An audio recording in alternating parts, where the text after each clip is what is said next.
नमस्कार, माझं नाव आहे डॉक्टर पुरू धवन आणि आज या व्हिडिओमध्ये आपण अशा पदार्थांबद्दल बोलणार आहोत जे कोणत्याही पेशंटने किंवा कोणत्याही माणसाने खाऊ नये. जेव्हा एखादा पक्षाघाताचा पेशंट आमच्याकडे येतो, आमच्या सोबत बसतो, तेव्हा तो मला प्रश्न विचारतो, काय खातात, काय खाऊ नये, कोणतं अन्न खायचं. कधी कधी आम्ही हे लक्षात घेतो की काही पेशंट्समध्ये आम्हाला पक्षाघात जास्त प्रमाणात दिसतो, ज्यांच्या अन्नाच्या सवयी खराब असतात आणि त्यात सर्वात वर येतो तो म्हणजे मटण, म्हणजेच रेड मीटचं सेवन.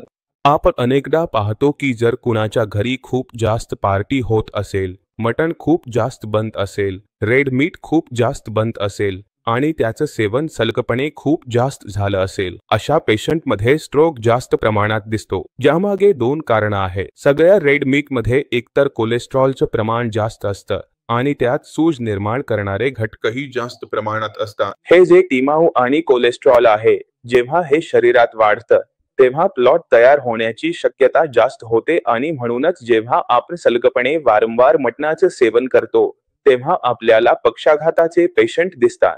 ही पहिली गोष्ट आहे ज्याकडे लक्ष द्यायला हवं.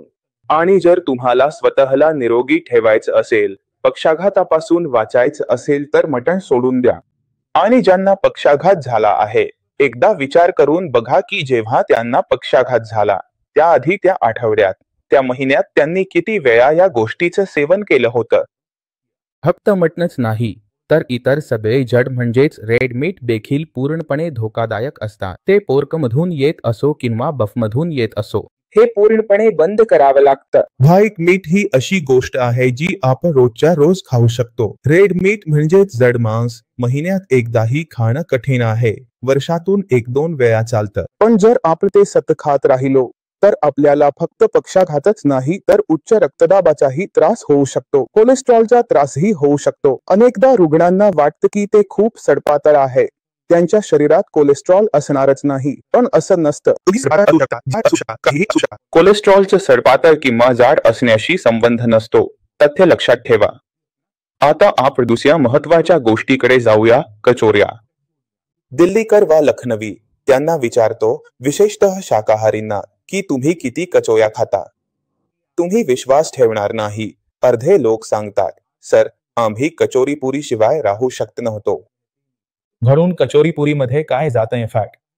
जेव्हा आपण याचा वापर गरजेपेक्षा जास्त करतो, रोज नाश्त्याला बाहेरून कचोऱ्या खातो, तेव्हा आपण काय पाहतो की पेशंटचं शरीर वजन वाढवायला सुरुवात करतं. कोलेस्ट्रॉलचं प्रमाण जास्त व्हायला लागतं. ते कोलेस्ट्रॉल तुमच्या धमन्यांमध्ये साठायला लागतं. हार्टचे तुमचे त्रास सुरू होतात. जर हार्टचा त्रास झाला नाही तर जे साठलेलं आहे ते मोकळं झालं तर ते तुमच्या मेंदूत जाऊन क्लॉट तयार करून तुम्हाला पक्षाघात देऊ शकतं किंवा तुमचा बीपी वाढवून ब्रेन हेमरेजही देऊ शकतं. म्हणून लक्षात ठेवा की या कचोऱ्या पुरी या फक्त फंक्शनसाठीच ठेवा. रोज नाश्त्यात खाऊ नका, कारण जर असं रोज खाल्लं तर काही ना काही त्रास नक्कीच होईल. ही काही निरीक्षणं होती जी मला वाटतंय की मी तुम्हाला सांगावी. कारण ही निरीक्षणं आम्ही क्लिनिकमध्ये पेशंट्स सोबत पाहिली आहे.